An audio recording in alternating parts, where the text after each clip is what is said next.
It's time to get sexy, so watch Secular Sexuality Live Thursdays at 7 p.m. Central. Visit tiny.cc/YTSS and call into the show at 512-991-9242 or connect to the show online at tiny.cc/callsex.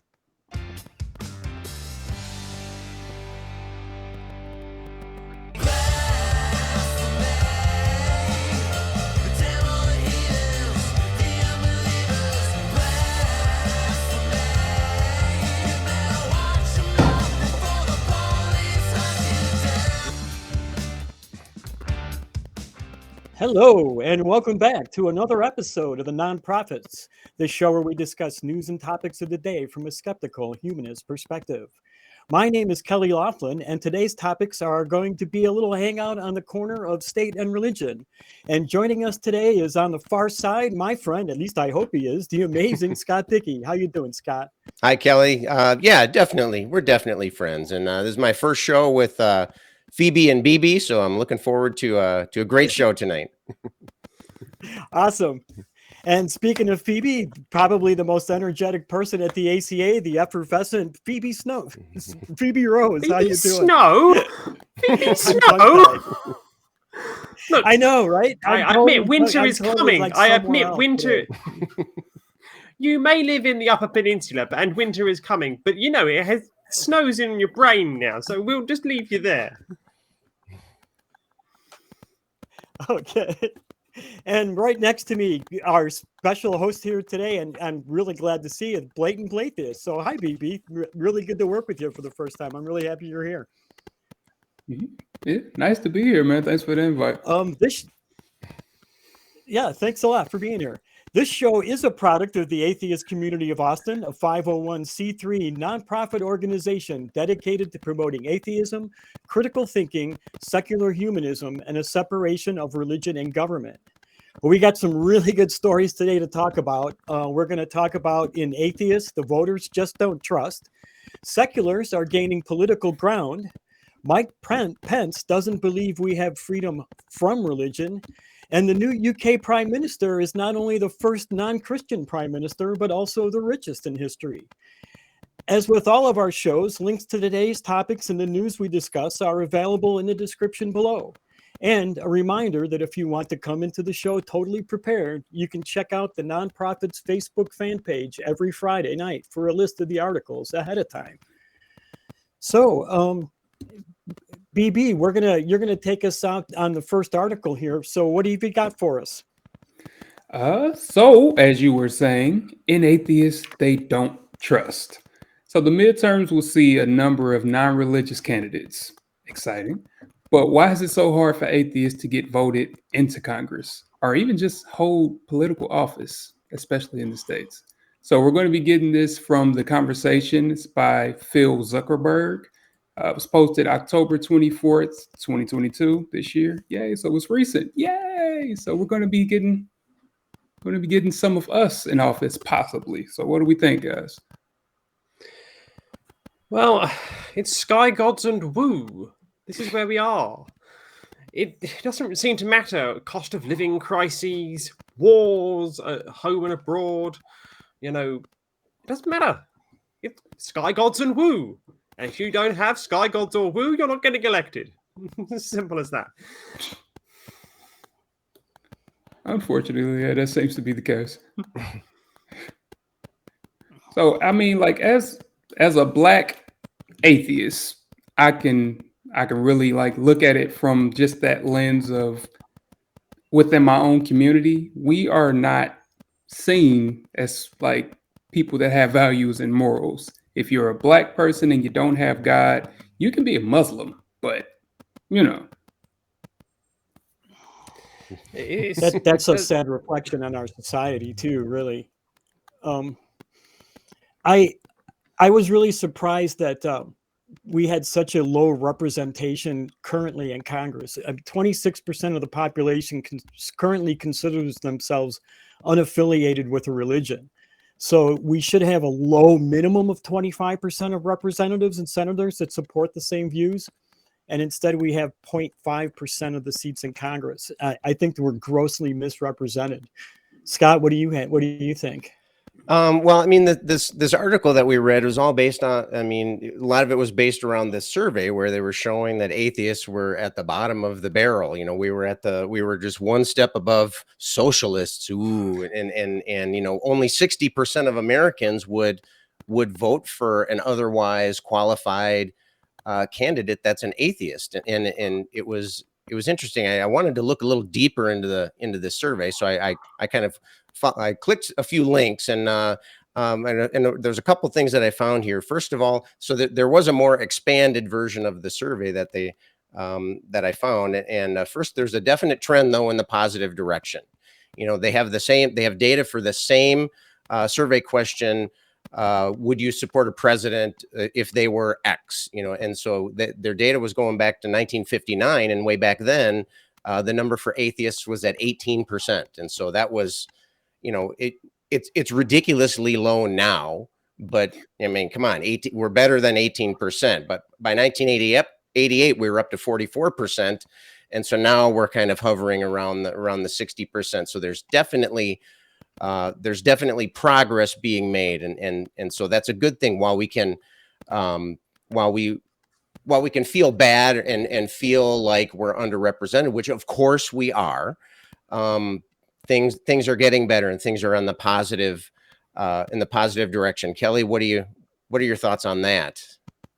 I do like that we're heading out in a positive direction, and I thought they outlined the reasons why people didn't trust atheists in elected office were pretty spot on, because we hear it all the time from theists, and they were the connection between atheism and communism, which doesn't play well in the United States.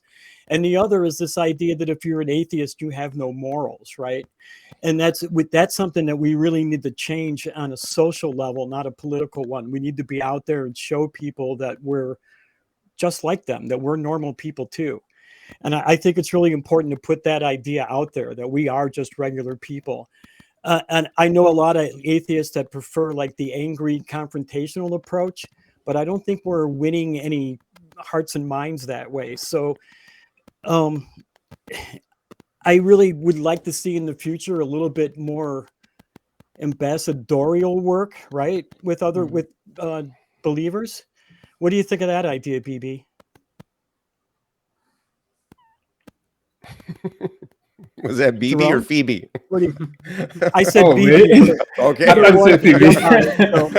Yeah, I mean, you said BB there, and I was like, not me. All right, so I mean, I agree with that, but like we have to be honest, like just where we are, especially in the States right now, looking at the midterms and how much is riding on it, how scared people are. So it's that fear of like the rise of fascism, and we have that catch-22 that's just weighing on everyone, because if you vote for the person you want, you're taking away from a vote from a person that could win, right? Like even when we look back at somebody like Bernie Sanders, super popular, we look at somebody like the Green Party, for example, fairly well known, but if you vote for them, you're taking away from the people that can win, right? I think there was a meme, like it's a meme that comes up literally every voting segment. It's ridiculous. And it explains it perfectly, because it says, why can a third party candidate win? Because nobody votes for him. So the question is, why doesn't anybody vote for him? Because they can't win. So we're just stuck in that vicious cycle. But it is refreshing to see in states like Alaska and Maine that are moving away from these systems of first past the post. I mean, in Alaska, when probably going to have an election that people aren't expecting a result in, because they're using a top 4 primary system, which is based on a ranked choice voting. So it's going to throw up something in the Alaska at large. It's going to throw up something different in the Alaska Senate race. And it's going to be really interesting to see on these smaller population states just how that kind of system does change things, because Alaska's quite traditionally been a very red state. It's been very difficult for Democrats, but there's a good chance that you could see the Democrat flip the House seat with this new voting system. So it could also be something about, well, how does America vote? That is the problem, as well, it's a third party. Because America's a two-party system, and it's very entrenched in its this party or this party, and nothing in between shall get in the way. And I think that leads itself to incumbents, and a lot of incumbents are very religious people. You just have to look at the makeup of the Congress, from the Senate and the House, and just how few incumbents are actually unseated. So if you have a religious incumbent in there, that religious incumbent is going to be very difficult to get rid of. And it's going to be, you're hearing what this religious incumbent is saying. So they're going to say things that are going to promote religion. And it's reflected in the survey, because that's what they're hearing.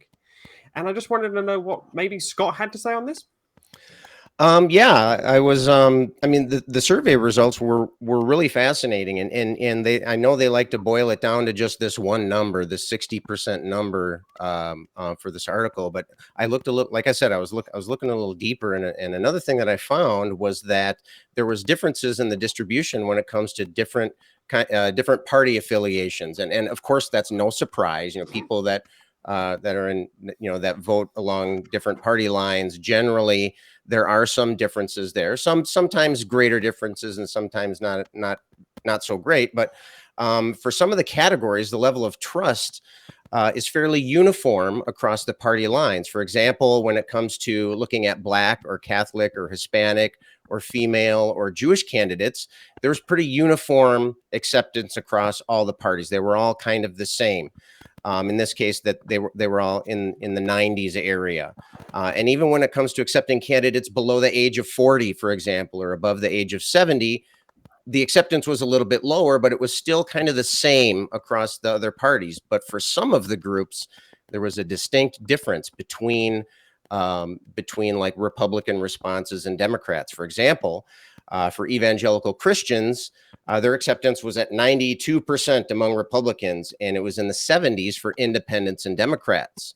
When we're talking about gay or lesbian or Muslim or atheist candidates, there was a sharp delineation in the other direction. So the Republican votes were, the acceptance was a lot lower, while independents and Democrats were a little bit higher. And I think if we couple that with the, well, I think is uncontroversial view that there's all these studies that show that Republicans have a greater tendency to value things like in-group membership and purity and that kind of thing.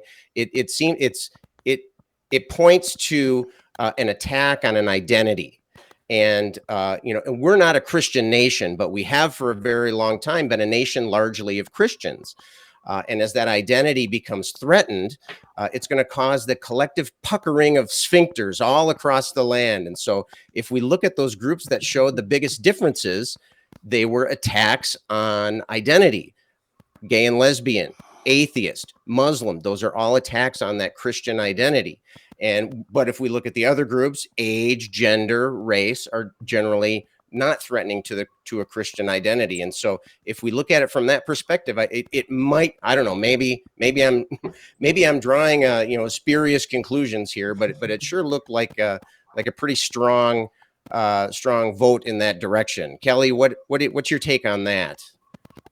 That's pretty insightful, honestly. And I think maybe this goes back along with what I was talking about, is to show them that we're just regular people, that we aren't a threat to them, right? Because a lot of theists do have this idea that atheists are out to destroy their religion, right? And I don't care. If you want to be a Christian, I don't care. I think you would be better off if you weren't, but I don't really care. So I think that if we should be out there in a more public sense, doing charity work, making sure the community knows that we're doing that kind of work. You can even invite local churches to help out. I did a drive to collect school supplies for teachers, not for kids, but for the teachers when they cut funding for schools here in my state. And we did it as a club that was involved with medical marijuana. And we actually got 2 churches to help us and come on board with it. So you can get allies that way and show them that you're just regular people. I know you can do it because I've done it. And another idea, and I totally wish this was mine. It came from Justin Looney. He's a really hardworking ACA volunteer. But his idea was to start a group of atheist ambassadors that can go to events to answer questions and explain atheist points of view.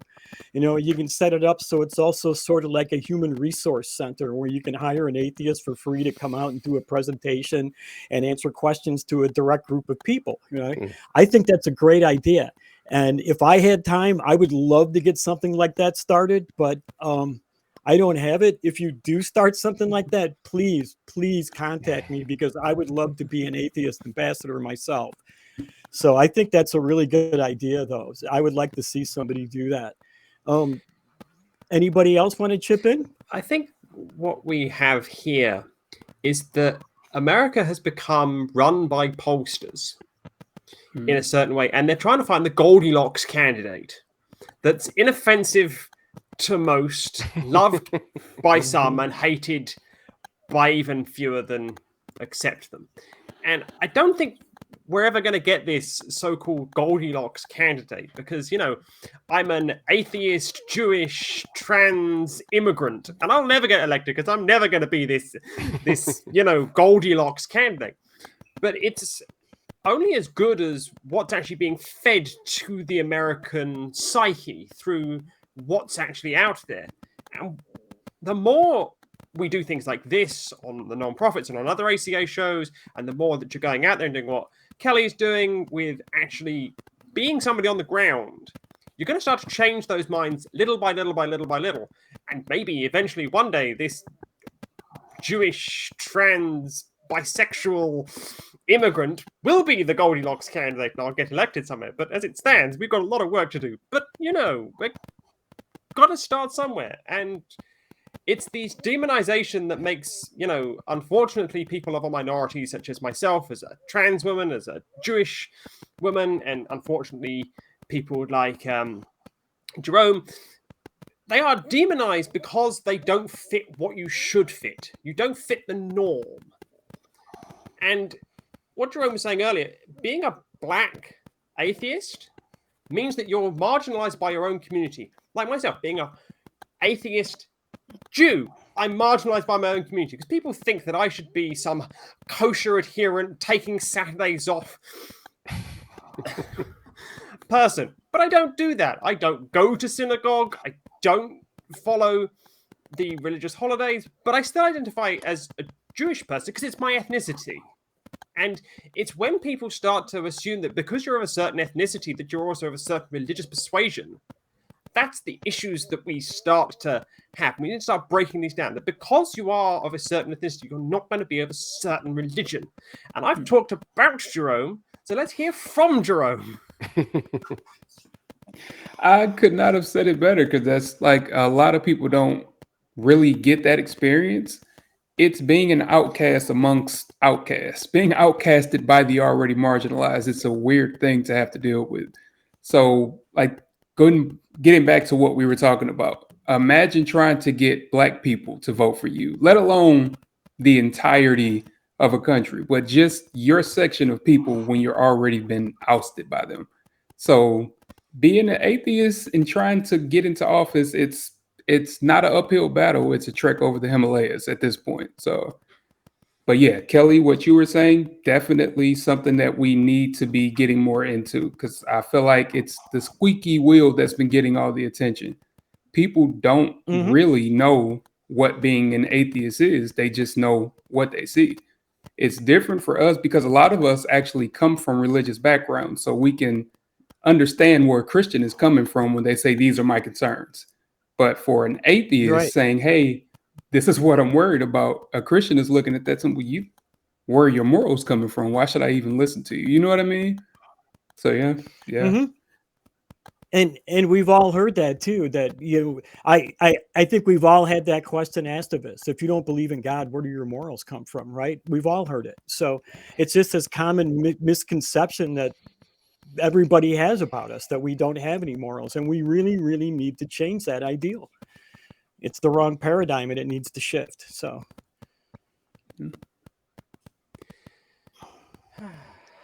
It's hopeful that there's I see that there's a growing trend of more atheists, agnostics, and humanists stepping up and running for office, though. I'm hoping we can see more of them victorious on election day. I'm not really hopeful at this point, but I am hopeful that it's a continuing trend that people are stepping up. And I'd like to see more people step up. I ran for mayor once, but I wasn't an open atheist at the time either. So, and I failed. So, but at least I tried. So I go out there and do it. It's kind of a lot of work at the time to do it, but it's worth it. It's really worth it. But here's a question for you, Kelley, and everyone else on the panel. What would you consider to be a success after the next US elections? What would you consider to be a success? If like the successful outcome of the election, do you mean? Yeah, what we've been talking about, we're currently at 0.5%. What would you see as a success? I don't think that anybody's running that we can get to represent us better. But what I would see as a success at this point is if the Democrats can hold on to both houses. That would be a success to me. For me, I would say I'm kind of a pessimistic person. I'm not even gonna lie to you. So for me, the best case scenario right now is just stopping the bleeding, because we are on a fast road to fascism right now. So just stop the bleeding at the very least. I think what would be successful for us is to keep any more Christian nationalists from holding seats in Congress. I think that would be really important. I think that's strongly related to the bleeding that Jerome was just talking about. I think that the Christian nationalist threat to the government, well, basically it's a takeover attempt, it's a coup attempt, and we're kind of seeing it happening in slow motion, but it's clearly happening, and perhaps we'll talk a little bit more about that later this evening. But the fastest way that you can get somebody to put their defense up is to threaten their identity. And like what Kelley was talking about, if you have a gentler approach, talk about similarities, talk about make connections with people.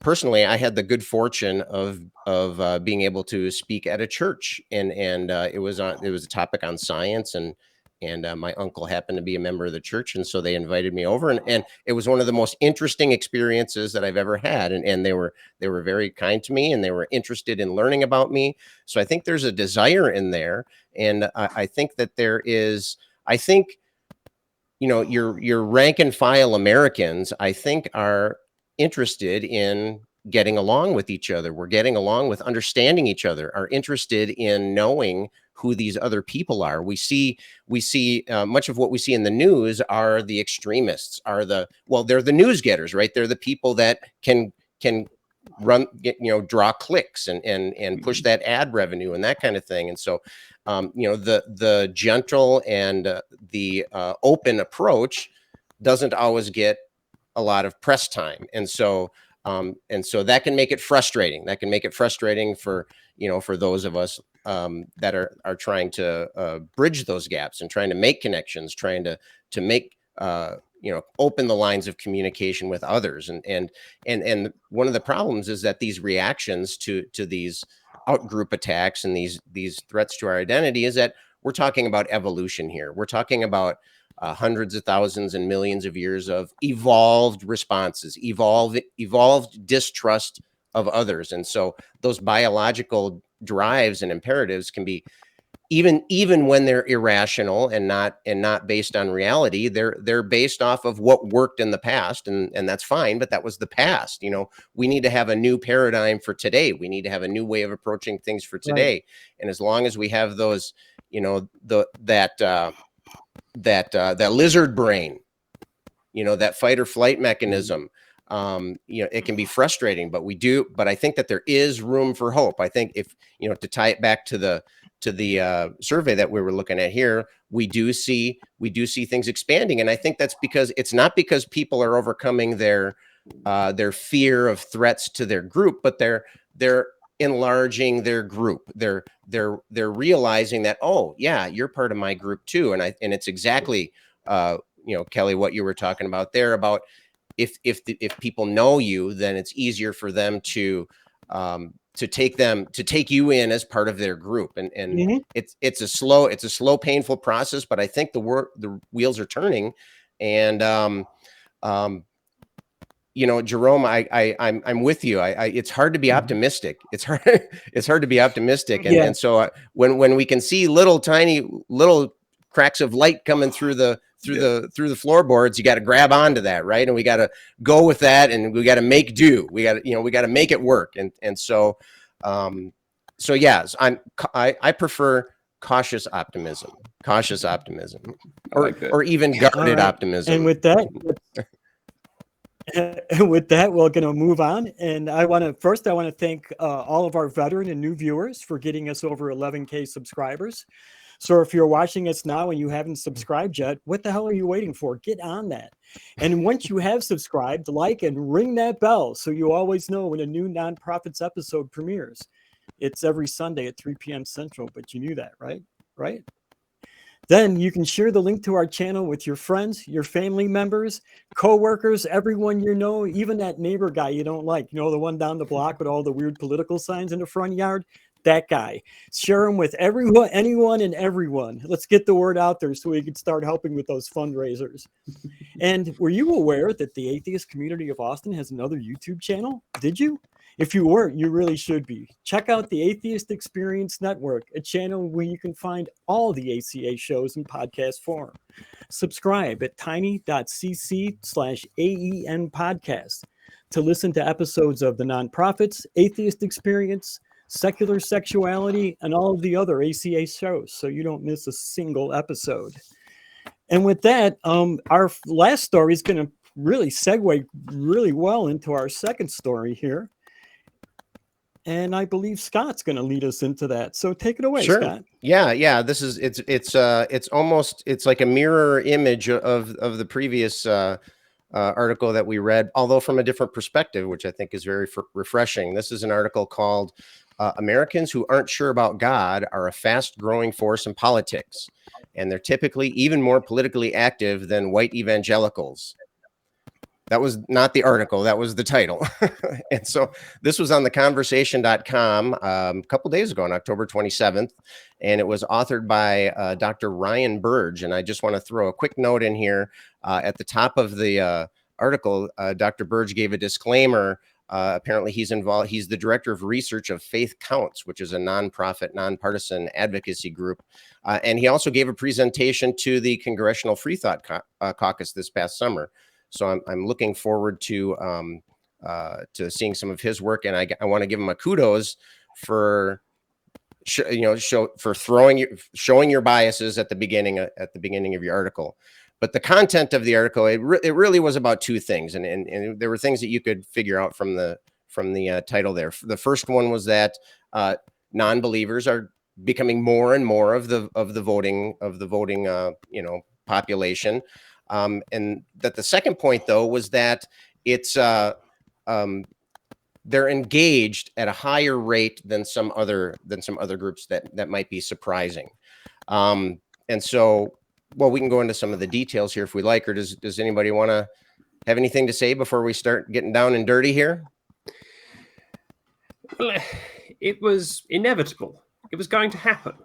You have a two-party system, and it's a polarizing system.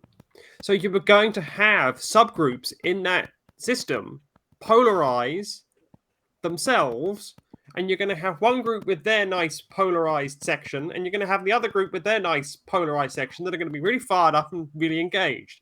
On the one side, you have your white evangelical Christian. And on the other side, you now have your multiracial, left-leaning, religiously agnostic or atheist on the other side. And it was bound to happen because the two-party system that you've got in America leaves very little in the middle. And that middle has got smaller and smaller and smaller. So what's been required to do is that the outsides have got further and further apart. And that was inevitable in a two-party system that America has. And it's something that was not going to say by design, but it was something that was going to be the end point of any two-party system, because one party is going to have the way that it structures itself, and the other party is going to have the way that it structures itself, and you're going to have, and they're going to do that, and they're going to do that again, and they're going to do that again and again and again. And eventually, you're going to destroy the people in the middle, and you're going to end up with, instead of hitting here, you're going to hit here, and then here, because you've then got rid of everything else. You've got further and further to the extremes. And it's crazy that we're now seeing the product of this is, well, more people like us getting more and more active. And Kelley has got more active, and I just wondered how active Jerome's getting in wherever Jerome is.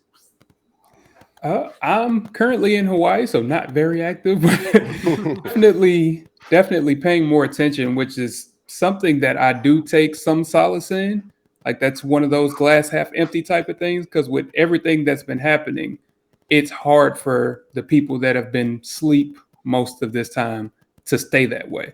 Like, you kind of have to tune into it. So that's one positive that's coming out of all of the insanity.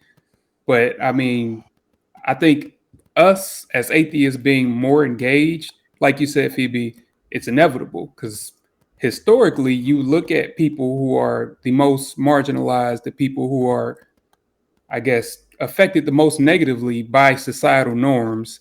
Those are the people that are going to be engaged, because the people at the top, the people who are prospering, they're not going to fight against their own prosperity like that. It's common sense in a way. So yeah, like you said, I believe that it was inevitable. Scott, how do you feel about it? I totally agree. That's dead on right there. I mean, it's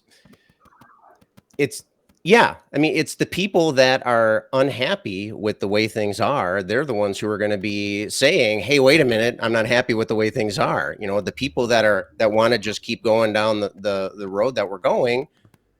Just like there, that's the don't rock the boat group, right? That's the let's keep the status quo group. And so although the study did show that atheists were more engaged than white evangelicals, you know, how much of that is just that white evangelicals are much more invested in the status quo than atheists as a group, and so it leaves us room to be to like hang our hat on something to say, yeah, we're politically active, but that's because we have to be, right? We have to be. It was inevitable. You know, you push somebody down, you take away somebody's rights, and let's be honest, I'm a white middle class American man, and so you know, to hear me talking about that is almost laughable.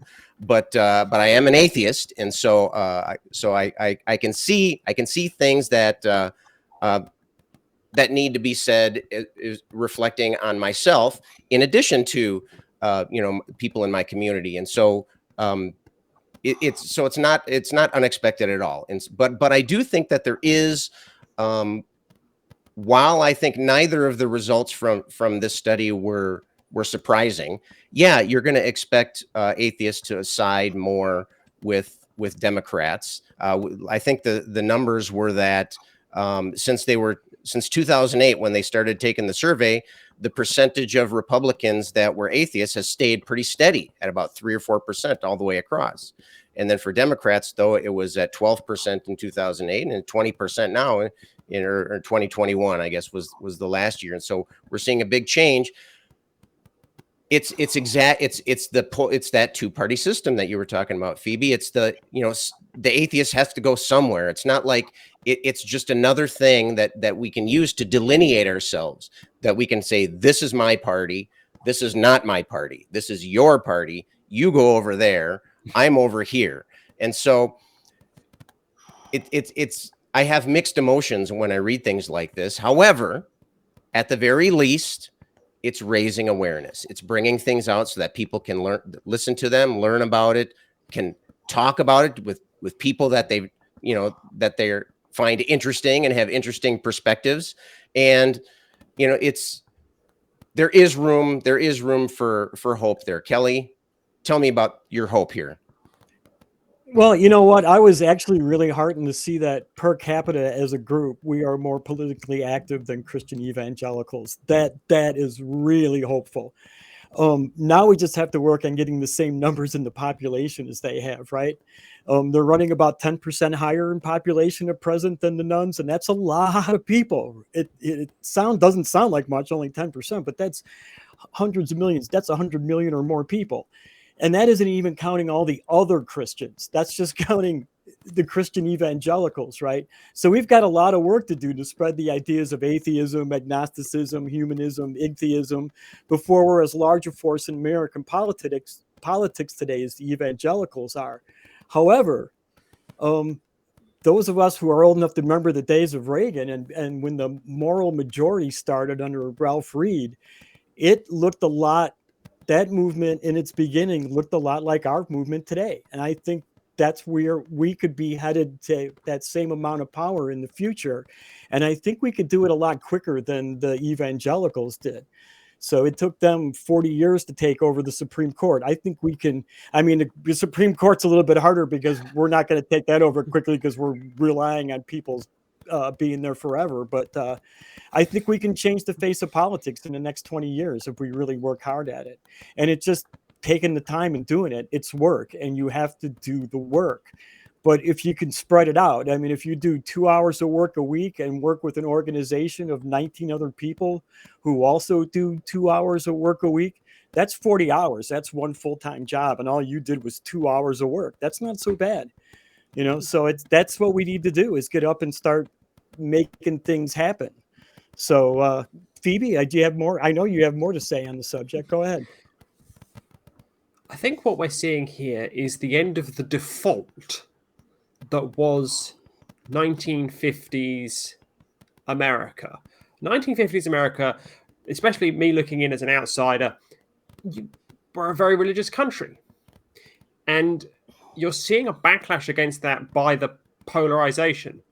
And you've got to be careful, though, that you don't create a section of people that are rose-tinted, spectacle-wearing, nostalgia wank engaging individuals that don't want any change and will do anything at any cost. Because we, unfortunately, have had that in the UK. We have had a growing group of rose-tinted spectacles wearing people that hark back to a time that only exists in their head and talk about things that don't actually, you know, have any semblance of reality. So you need in America to stem that from happening.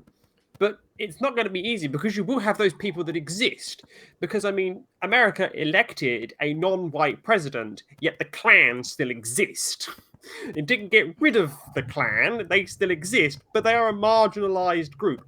And I think that that is something that is going to have to be pushed towards, so that you don't end up with things that happened in things like the Unite the Right rally. We need to prevent those things from happening again as the backlash to the progress that's being made, because these people have got in their heads these things that are going, well, when I remember this, that, the other. No, that doesn't actually exist. You just put on these imaginary rose-tinted spectacles and look like John Lennon and think that John Lennon was the greatest person that ever lived because of those spectacles he was wearing, and you're now creating nonsense. And what more do you want? And I mean, I can't really say much more, but, you know, I don't know how America's actually going to be in the future, but, you know, yeah, I'm not quite sure marginalized is the correct word here, but it's a feeling I've got. Does anyone want to take that feeling and run with it? I would say that they certainly feel marginalized. I think it's something that like that type of, that group, I don't even know how to describe them, but that group, that section of society, they are coming more and more out with this persecution complex. So that's what I think would be a better way of putting it. It's a persecution complex because, like we were all just saying, like the people that are the most prosperous, the people that pretty much benefit the most from society as it is, they're usually Christians in America, white males in America. So for them to be a good Christian, persecution kind of has to come with it, because that's what makes you a real Christian. Like, I'm one of the 12, I'm being persecuted. So you see a lot more in society of people making up their own persecution to fight against. So that's why I feel like that's why conspiracies are more rampant now, because there's this shadow figure off in the distance and he's influencing everything. And it's like, okay, dude, do you have any proof of that? But you have to remember that you're not talking to people that are entirely rational. I'll just say it like that. They don't come from it from a rationale standpoint. It's all emotion. So going off of that, it's more likely to see that marginalization, that persecution complex coming out. So yeah. It's an imperfect word, but I think that's a problem with the English language. We haven't quite got the sheer number of words that other languages have, and I think that's yeah. How about mismarginalization? Yeah, I'll take that one.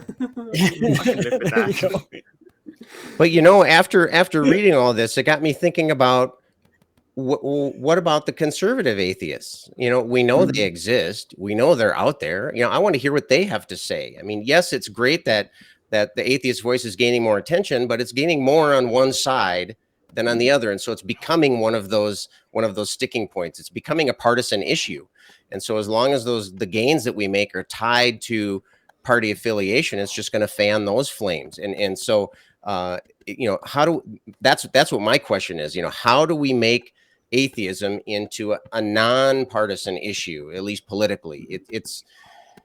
You know, maybe it goes back to, Kelley, what you were talking before about having a more ambassadorial approach. You know, it's about making connections and rather than, you know, causing divide. And yeah, and not only that, but it's also showing these conservatives that they don't have to give up their conservative values if they don't want to, just because they stop believing in a God, right? That their values and their morals don't come from their God; they come from their own perceived notions of how they want their society to work. So they can give up the idea of a deity overseeing everything that they do and still keep their conservative ideals if they want to, right? I mean, I personally don't agree with those ideals, but it's a possibility for them to do that. And I think that you're right. I mean, if we can get some of the more people who are conservatives to stop giving up their belief in God, that we might be able to have more power as atheists, right? One of the problems, I think, though, is that a lot of people who open up their minds to the concept of atheism also open up their minds to a lot of other things as well, right? And that's where, yeah, right. See, that's the problem with getting conservative atheists, is that atheists tend to drift liberal as time goes on. There's a pretty famous podcaster who I remembered starting out had a lot of conservative ideas, and as just within 2 years he became a complete liberal on his podcast. So that's the big problem with, but we can get these conservatives to kind of get the ball rolling and get the idea started, and maybe we'll catch them in two ways. We'll catch them in the atheism respect and catch them again in the socially liberal respects too. It just might take a little bit longer for one or the other. Baby steps. Yeah. But what we have to be careful, but we have to be careful that we're picking fights correctly. Because as they say, never pick a fight with somebody who's purchased ink by the barrel. And some media outlets in America have purchased ink by the barrel, metaphorically speaking, and they, you know, have lots of it to get rid of. And we need to ensure that we're picking fights in the right way so that we're not just wading through ink being thrown at us because that's all they've got to do. We need to make sure that we're picking the fights in the right way. And are we reaching out to a broad range of people, or are we just becoming that echo chamber again and again? And are we now going, hey, look, I've got this ink, it's by the barrel. We need to make sure that, you know, oh, well, that ink by the barrel, send it back. All right. And with that, I want to take a break from our conversation for a minute because if you didn't tune into the other ACA shows last week, you missed a lot of really cool stuff, and this was some of what you missed. Thanks for coming in and joining us, and I guess kind of helping us shake off the rust. It's been like a 3-year dry spell. So if I'm a little bit awkward, like, you know, don't. I promise this never happens. Just kidding, folks. I'm not Bob Ross or Rob Koss or whatever. I'm objectively Dan, and I've been in costume this entire time. I fooled you guys. Can you believe it? I know. How could you? We will pray, we will burn, we will celebrate Jesus, and push back the forces of darkness on the year's most evil night. We are children of the light, and we will not tolerate darkness. He's gone full on super Christian for this one, hasn't he? It's amazing. If something was to hit a bunch of people on their brain and they got aphasia, it would make sense that they were speaking to each other. Is this the Three Stooges argument for the existence of God? When you're having the conversation with somebody about agnosticism, that you're on the same page. Right. I don't see what's so hard about it. Don't get hung up on words, Patrick. Look, you're right. I just... Yeah, I know. I like...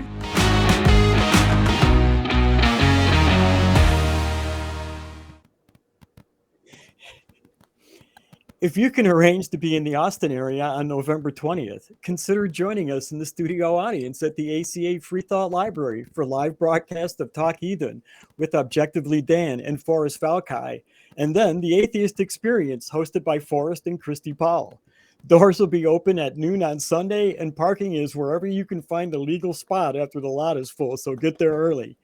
And if you can't make it there this month, we will continue to broadcast live from the library the last week of every month. So keep watching this show and checking out our website, atheist-community.org, for news and information as we expand our in-studio offerings in the near future. And now I'm going to talk about our good buddy, ex-Vice President Mike Pence. He was on a Larry Kudlow show recently, and he actually said that Americans do not have the freedom from religion, that it was not thought of by our founding fathers, and that it doesn't exist. So I was a little abhorred by this. I didn't like the whole idea, but I wanted to see what everybody else thought about it. Phoebe, you want to start us off?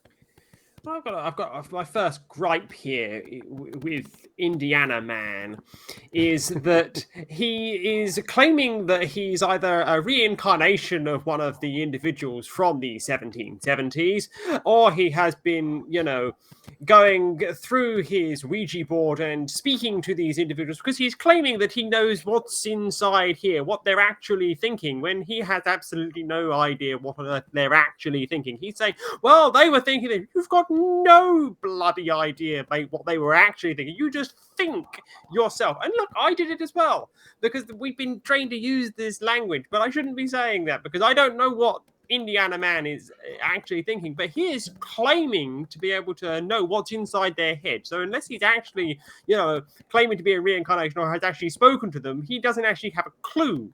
And I don't particularly want to know what one of these individual slave-owning individuals from the 1700s was actually talking about, who, valued all free people as one and all non-free people as 3/5 of a human. I'm not particularly sure I want to know what they're thinking, so I'm going to take, what Indiana Man claims to be what he knows about the internal thoughts of these people to be with a large grain of salt. And that's my first gripe. But to say that there's no freedom from religion, well, that's not freedom of religion then, because to have freedom of religion means that you have to have freedom to select religion, because you're not saying you have freedom to have this religion, so therefore you have freedom to select religion, and therefore you have freedom to reject religion, and therefore you have freedom to reject all religion, to have freedom of religion. And, well, that's how freedom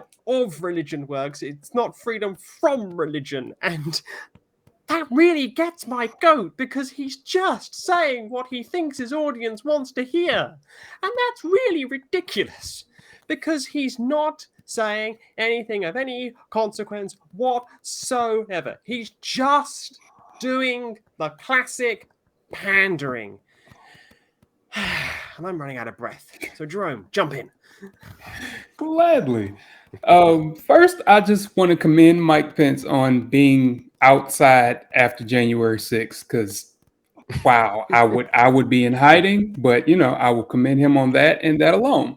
So moving past that, what Mike is actually saying in it, like not advertently, but what he's actually saying is you don't have freedom from my religion. The article will say you don't have freedom from, okay, what you're saying is you don't have the freedom to not be ruled and controlled by my beliefs. That's what he's actually saying. You can read further into it and just kind of figure that he's saying birth-giving human beings, you don't have freedom to have bodily autonomy because the Bible tells me so. That's what he's not saying out loud. But the scariest thing for me is all the people that are willing to go along with it because their side is winning right now. I think I talked about this a few weeks ago while we were on Truth Wanted. Kelley, back me up. I was talking about like just how American politics and American society as a whole is kind of broken down into team sports. It's a weird phenomenon in the States. Everything is my team versus your team. And no matter what the team does, I'm riding for my team. Like we can look at this, let's just say political party. And let's say they're taking away my rights, my fundamental rights that have been rights for at least 50 years. We're just going to stick on that topic. So this has been my right for 50 years. They're trying to take it away. Cool. As long as I get to own the libs, right? That's the same as someone looking at their quarterback and saying, I mean, he murdered a small family, but we're almost in the playoffs. We're this close to the playoffs. We're just going to suspend him for a game. Like it's the exact same thing. We treat everything as if it's sports related, and it's kind of making society crumble slowly. Scott, what do you think? Well, what I don't get is okay, so he's saying that freedom of religion is not freedom from religion. And so, that's the level of discourse that we have now, is that we're trying to, okay, what exactly are we talking about here? So, I mean, if we try to, what is he talking about? You're saying what he really means is you don't have freedom from my religion. And so, well, what's religion then? If you don't have freedom from religion, you just have freedom of religion. What exactly does that freedom entail? Could I be a Buddhist and not have a belief in a supernatural deity? Would that be okay? Could I be a Muslim or a Jain or do those count? I mean, there's not really any single characteristics that define what a religion is, and because I mean he's just playing a word game. He's just playing a word game. He's saying what he needs to say to make himself feel about the way that he feels. And so what I think is important though is that that we figure out, well, what does it mean what is a religion? How does the government look at religion? And it's not defined anywhere in any government documents. The closest that I could find was in the Civil Rights Act in 1964, and they define religion very broadly. They say it includes all aspects of religious observance and practice, as well as belief. Okay, well, what if I believe that no case for God has been successfully made? Does that count? Does that count as a religious belief or a belief of a religion? It's tough to say. There was also a reference that I found on the U.S. Customs and Border Protection website under their frequently asked questions. And this is, I think, really telling. It says Title VII's protections, what I was just talking about, also extend to those that are discriminated against or need accommodation because they profess no religious belief. And so there is some interpretations out there, government documents, and I believe this particular document was put out during the previous president that we have now. And so, so what exactly are we talking about when we have free speech? Do we have, free religion? Is it like free speech? Because if I have the right to free speech, that doesn't mean I always have to be speaking. if I have the right to bear arms, that doesn't mean I always have to carry a gun. And so I don't. Kelley, what do you think? Yeah, I got a lot of things to unpack on this one, because first I want to point out that unfortunately, in a way, Pence is right.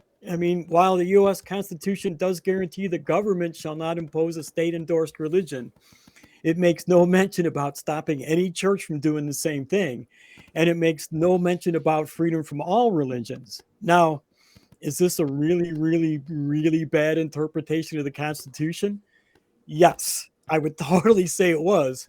And to illustrate it, the Constitution doesn't mention semi-automatic weapons, autoloaders, high-capacity magazines, none of that stuff.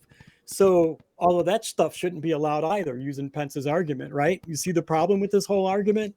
It just doesn't work on a real life level. It's just a really, really, really bad argument.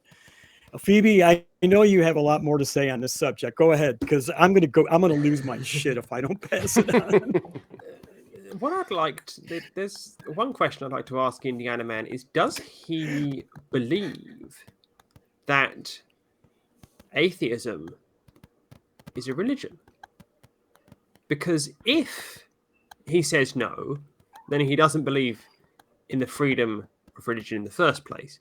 And if he says yes, then what is his definition of a religion?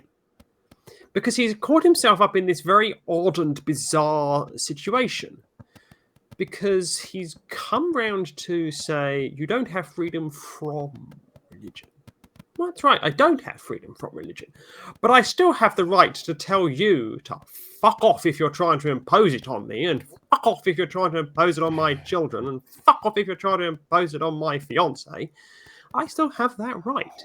So that is my way of saying, whilst I don't have a constitutional right to freedom from religion, you don't have a constitutional freedom from my religion, even if it is no religion. You don't get that. You don't get this one-way street that says, hello, I have my religion. I believe my religion is better than anything else since sliced bread, and you will eat my sliced bread because I'm telling you to. You don't get to say that.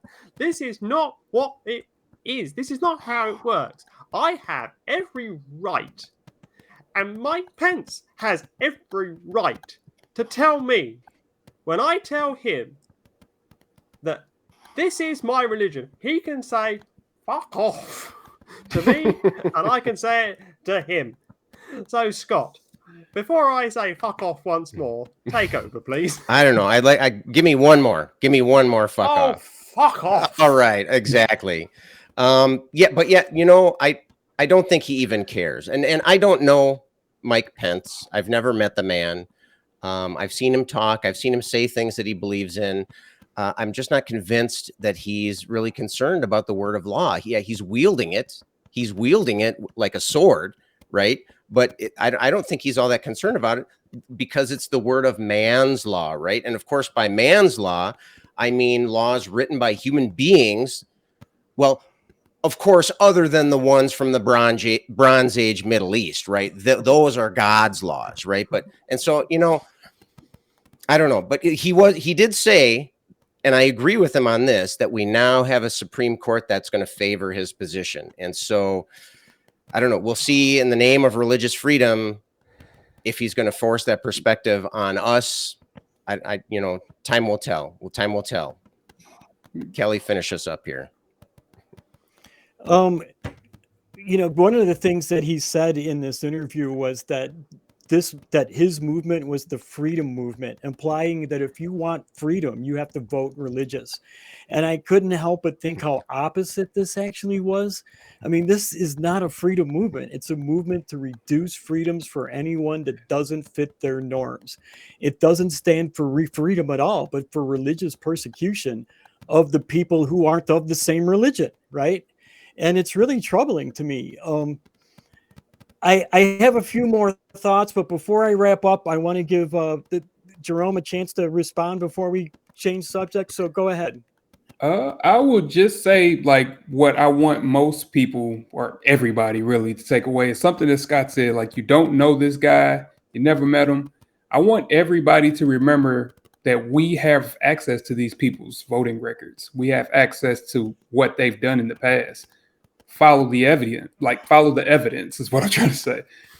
We look at everything he's done, everything he's said, everything he's voted for, and it's obvious that he wants the United States to be the Christian Republic of America. Like, he really wants to have a state religion, and he's been working at it. And just like you were saying again, Scott, we have a Supreme Court that's pretty much aligned with him, and even where they don't align, it's still dangerous because they've shown, especially recently, that they just want to make the playoffs. So I will send it back to you, Kelley. That's all I've got to say. That was dead on. That was dead on right there. Yeah, it was dead on. Yeah. One of the other things he said, I'm confident we have a religious freedom majority on the Supreme Court of the United States, right? The problem with that idea is the SCOTUS isn't the same exact religion Pence is. 5 of the 6 conservative justices are Catholic. They're not Protestants like Pence. And the 6th one, Gorsuch, was raised a Catholic. He changed religions fairly recently. Now, as I recall from my history lessons, and Phoebe, maybe you can back me up on this one, there was a whole lot of problems between the Catholics and the Protestant churches all through the Tudor period. And that was kind of like the driving impetus for the Establishment Clause to begin with, because those people had a generational memory of the horror of the religious persecutions of that period. Now, I have to wonder, did Mikey forget about all that, or has he just never studied history?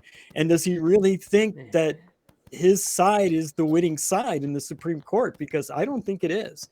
I think they have a lot of the same ideals, but they have a lot of differences too.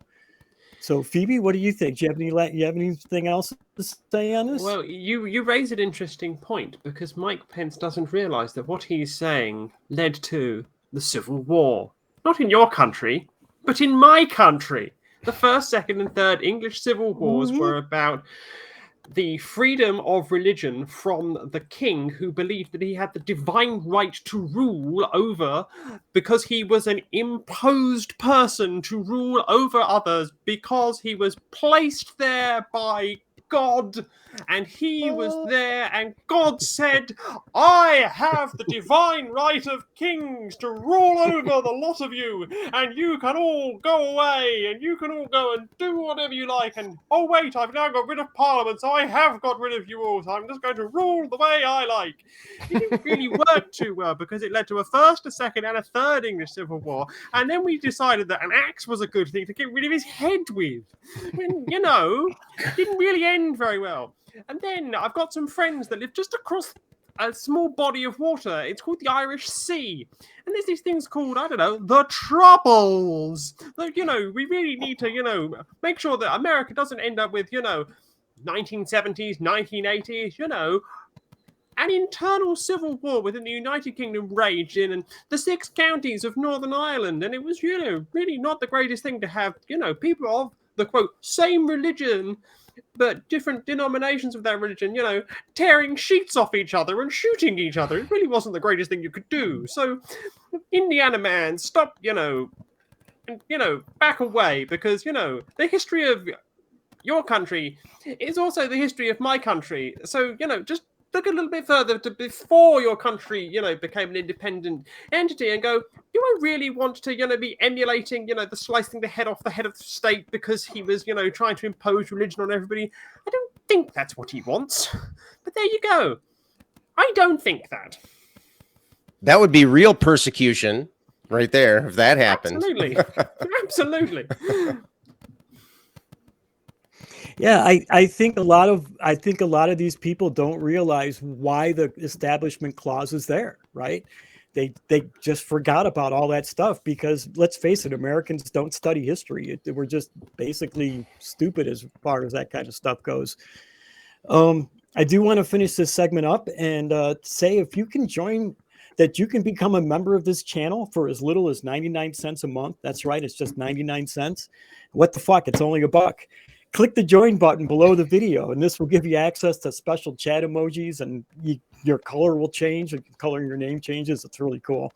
Also, we have an awesome merch store. Visit tiny.cc/merchaca to get your favorite items like t-shirts, hoodies, and coffee mugs. You can check out a bunch of new items like beanies, phone cases, and tote bags. All ACA shows feature a special limited edition item every month. So be sure to check out our store for NP merch and merchandise from all the other shows.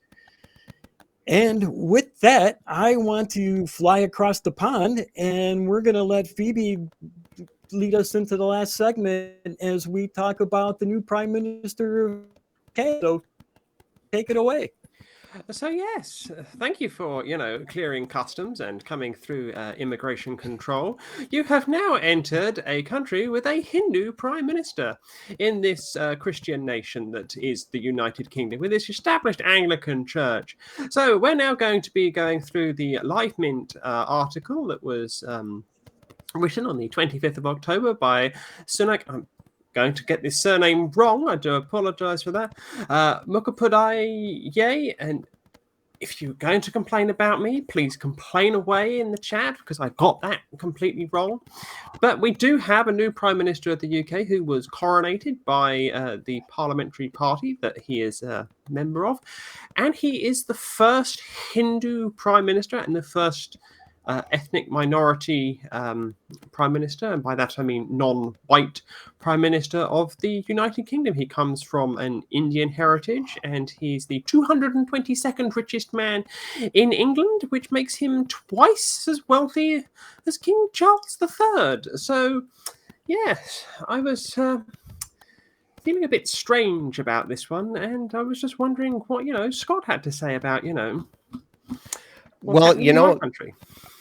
My first reaction was I was kind of surprised. I was taken off guard. I didn't see it coming. I understand that racial prejudice is not necessarily identical in Europe as it is in the United States, but I didn't expect anything like that to happen anytime soon.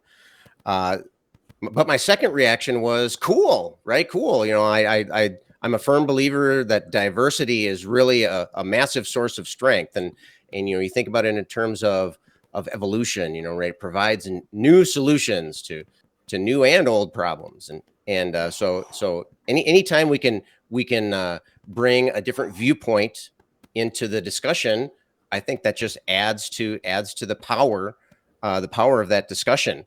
Exposure to new ideas, whether they're good or bad, can push progress along. I consider myself to be a progressive, and so I want to advance the conversation. I want to advance the expectations.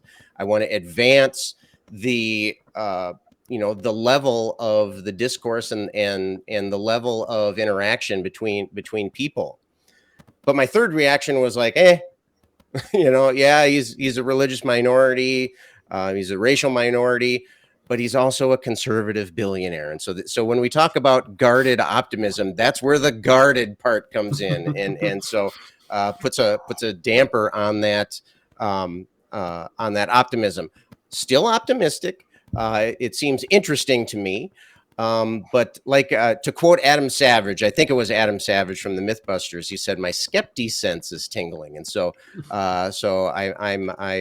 I'm watching this with an interested eye, although I'm suspicious that there might be an outcome that I'm not expecting. I don't know, Jerome, what are your thoughts here? Pretty much, I think we're along the same lines here. Because I'm glad to see a non-Christian minority become prime minister. That's dope. Who the hell saw that coming? That's dope. But I still have to curb my enthusiasm, like you were saying, Scott, because looking at it from a realistic perspective, he is affiliated with the Conservative Party. And that tells you a lot more in itself, because that kind of means you shouldn't predict that he's going to be coming into office to right the wrongs of even just other Hindus, let alone the people, right? Because that's just not what the Conservative Party is known for. I doubt that he's going to be the person to come in and fix Brexit because he agrees with Boris Johnson. According to all the articles I've read, he agrees with that strategy of Brexit. So I don't see him coming in to fix that. And what I really feel is apparent with his affiliation is something that we're currently dealing with in the States, actually. Of course, I bring it back to the States, Phoebe. I'm sorry. We're not the center of the universe, but we are. So I'm sorry. So get a map with what America sees, which is just, like blue and then just America. Yeah, and that's it. it's just big. Yeah, it's just a big thing on the map. So bringing it back to the States, we are actually facing something sort of like this, just in the way that he's being kind of pushed out into the public. I think it was last week, it was Lindsey Graham. He was campaigning with someone you may have heard of. His name is Herschel Walker. And this quote actually comes from The Hill. Let me see. He said something that gave the whole game away. So the quote is, "They're afraid of Herschel Walker because if Herschel Walker wins, that means we're not racist. And if you're a Republican, aren't you tired of being called a racist all the time by everybody?" So a good solution to that is to not be racist, but I digress. So that pretty much, like, that kind of it takes the sheen away when you see a minority, someone who doesn't usually like fit that usual bill of a leader, especially a prime minister. Like, it takes the sheen off when you see that this is the route that conservatives have been using. They rail against identity politics. They rail against it, but it's one of their biggest tools. So, Phoebe, what do you think? I'll send it back across the pond. I would just say on this that as somebody who is in Britain, it is a very bizarre feeling to know that we recently installed a new king that stood there and took the oath saying, "I am the defender of the faith." And then less than a month later, he's turning around and saying, "Here is my Hindu prime minister." And when I say defender of the faith, I'm referring to the established Anglican Church in the UK. And we're going to have some very interesting moments here because the UK political system has 12 Anglican bishops in the upper house. Permanent members of that voting chamber who make laws on legislation are Anglican bishops. And they are recommended to the king by the prime minister. So the Hindu prime minister is going to be recommending which Anglican bishops are recommended to the head of the Anglican church to sit as the Anglican representatives in Parliament. And I can see Kelley is really chomping at this bit to, try and take one of those seats. So I'm gonna hand you a cassock and say, put it on, and you can have one of those seats. That was like the first thing I thought of is how is the church going to does he say God save the king in public? And how does that go over with yeah, right. I don't, it just, the whole, you just brought up exactly the first thing that hit my mind was the relationship that the government has with the Anglican church, and how are they going to resolve that? I'm not sure how that's going to happen in the future, but I'm really, really curious to see how it plays out, because I don't see it being at least easy. I mean, it's not something that can't be solved, but I don't see it as being something that's going to be very easily solved unless Rishi just kind of caves and does what they want him to do. And that's the only thing I can see him doing in the end, is rubber stamping anything that the church would like to have done, right? I'm more concerned about his political views as opposed to his religious ones, to tell you the truth. I know he's come and said the LGBTQ plus community should be respected, but he doesn't seem to believe they should have equal rights either. He's kind of like sitting on a fence post, He's been kind of wishy-washy on the environment too, agreeing to some things while opposing others. Like he supports solar panels on buildings, but is against Britain eliminating greenhouse gases from transportation. As Jerome mentioned he was a big supporter of Brexit and Boris Johnson. And I think that's two of what I consider the UK's three biggest mistakes in the last 5 or 6 years, right? The third being Liz Truss. And speaking of the lettuce lady, I see that there have already been letters of no confidence against Rishi Sunak. Absolutely. And my son thinks he won't last longer than a gallon of milk, let alone a head of lettuce. So I would like to see what's going to happen, how this will play out in the next couple of weeks. I don't know if that's common to get letters of no confidence right away for a prime minister. I couldn't find any information about that. No, it's not. Phoebe, maybe you can help me out on that one. No, it really isn't. It's the political system in the UK is currently eating itself. And it's eaten the lettuce and handed 10 Downing Street back to Airbnb, and it got re-let. And now Rishi Sunak has moved in, taking the letting from Airbnb. And it was, quite a good rate that he got. But the problem that we have in the UK when it comes to having an individual such as a non-Christian in charge is that people don't remember and people don't fully appreciate what the United Kingdom is. The United Kingdom is a parliamentary theocracy. And people need to remember that the United Kingdom is a parliamentary theocracy where the head of the Church of England is an inherited position analogous with the crown. So when Elizabeth II died, Charles III automatically inherited the position of head of the Anglican Church and defender of the faith and King of England, King of Scotland. And England and Scotland is a theocracy. It may be a constitutional parliamentary theocracy, because the UK most certainly isn't a democracy. We have one of the largest democratic deficits in Europe, where you can have the winning party get less than 37% of the vote, but get nearly 60% of the seats. That's a democratic deficit up the wazoo. So stop calling Britain a democracy. It's a theocracy. And we've now got somebody who isn't part of the established church, who is the establishment for all intents and purposes. And this is going to be fascinating, because what will it do? Will it start to erode in the public consciousness? Why have we accepted for so long my country as a theocracy? And where will we be tomorrow? Will we still be a theocracy? Or is this the beginning of the end of the theocratic nature of the United Kingdom? And could it very well be the end, or the beginning of the end, of the United Kingdom itself and the end of the Union of the Crowns? Because this is going to be a very interesting time, because if you start to have people who are not the established religion, what's to say in the public consciousness, well, why do we have an established religion at all?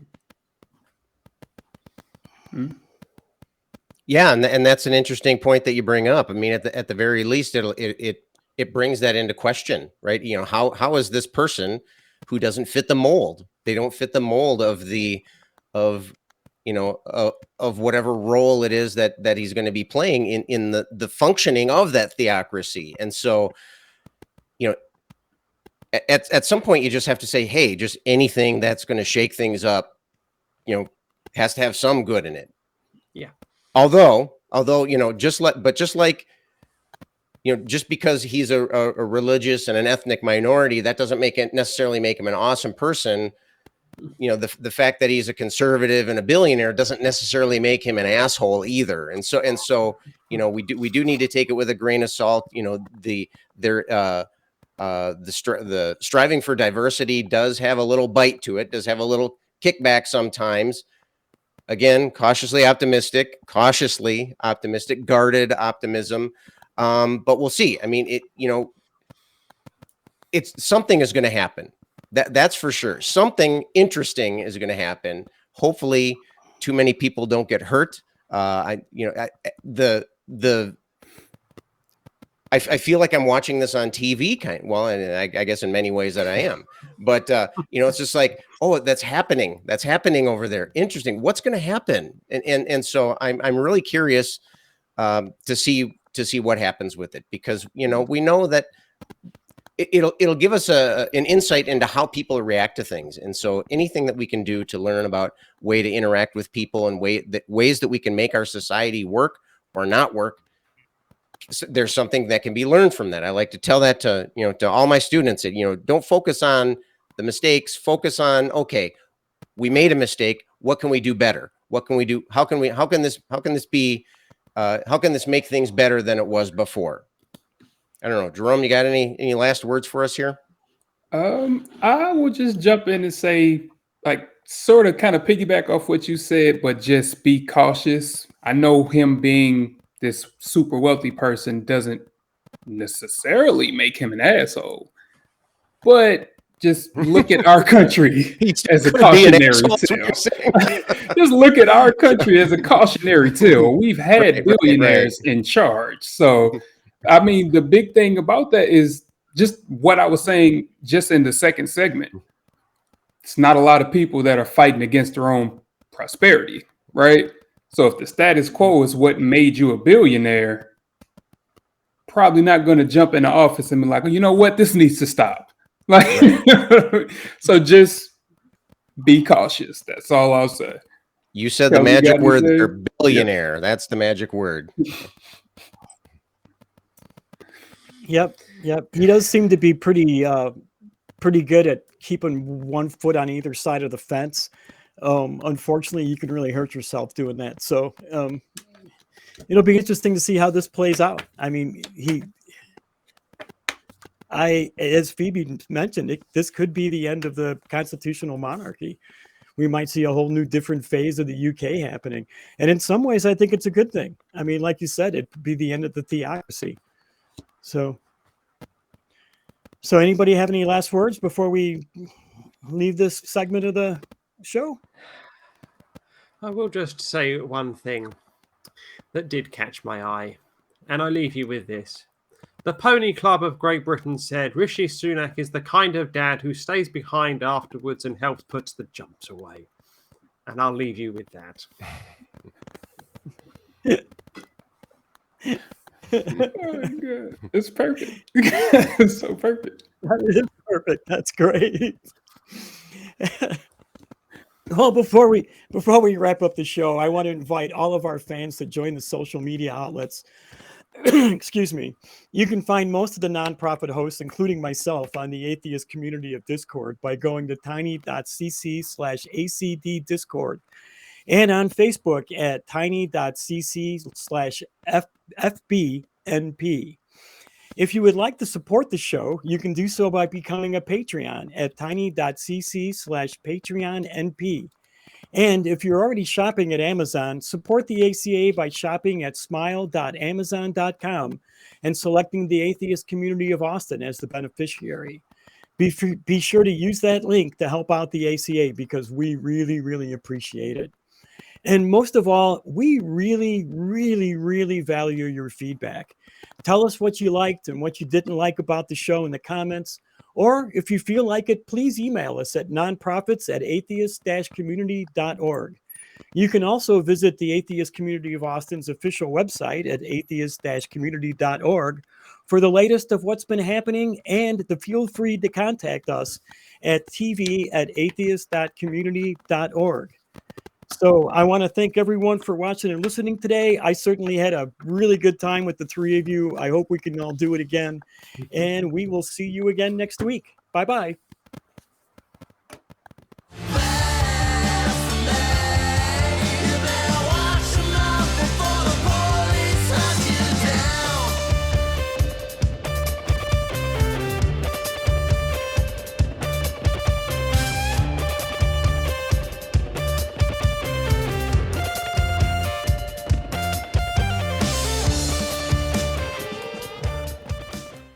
Watch Talk Heathen live Sundays at 1 p.m. Central. visit tiny.cc/YTTH and call into the show at 512-991-9242, or connect to the show online at tiny.cc/callth.